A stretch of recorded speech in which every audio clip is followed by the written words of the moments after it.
ចង្ហាន់ទុដងក្រមលប់ឈើថ្ងៃទី7នេះជាកិច្ចវត្តប្រចាំថ្ងៃរបស់ព្រះភិក្ខុសង្ឃអង្គសាមណេរដែលចូលប្រព្រឹត្តបដិបត្តិទុដងហើយលោកគ្រូព្រះមេគុណខេត្តបៃលិនក៏បាននិមន្តមកដែរនេះតន់ឃើញទេនេះសាមណេរមកពីបៃលិននេះមកមួយញោមពុក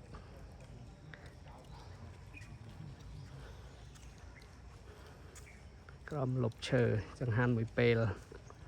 មានគ្រប់រសជាតិនេះជាមុនស្នេហ៍ដ៏ស្រស់បំព្រងនៅចង្ហាន់ទុដង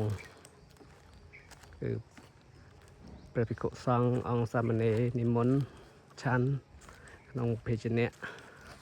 ដែលអត្តបាតមួយអត់មានគេហៅភេជ្ជៈទី2ដើម្បីឆាន់ទេឆាន់ក្នុងបាតកិច្ចវត្តប្រចាំថ្ងៃសម្រាប់ព្រះភិក្ខុសង្ឃអង្គសាមណេរក៏ដូចជាសិលវ័នសិលវតីដែលចូលរួមប្រព្រឹត្តបដិបត្តិទុដងចំនួន10ថ្ងៃនៅពុទ្ធមណ្ឌលវិបស្សនាធុរៈនៅខាងភ្នំអត្តរៈក្រុងឧដុង្គវីដេអូនេះគ្រាន់តែចង់បង្ហាញពីសកម្មភាពខ្លះព្រោះថាមកបដិបត្តិដែរមិនសូវមានពេលថតទេអញ្ចឹងបង្ហាញខ្លះពីសកម្មភាពដែលជាប្រចាំតបមកគឺមាន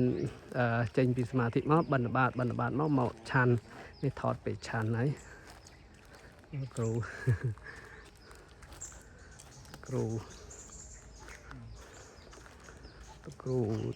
ធំក៏មកឆាន់នៅក្រោមម្លប់ឈើក្រោមនេះម្លប់ឈើនេះម្លប់ឈើដូចជាអង្គសាមណេរតូចទាំងអស់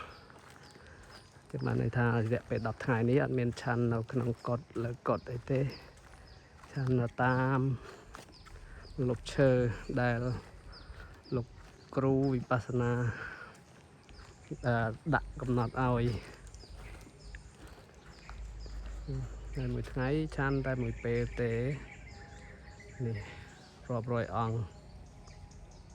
នេះបន្តដំណើរទៀតនៅលោកគ្រូនៅខាងចុងគេនោះ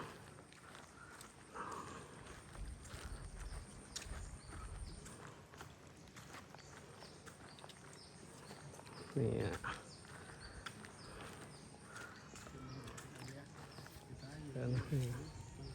គ្រូបានលុបច្រើនគ្រូឆាន់ចង្ហាន់មកបៃលិននេះសាមណេរមកបៃលិនដែរបៃលិន10ជាងអង្គនេះ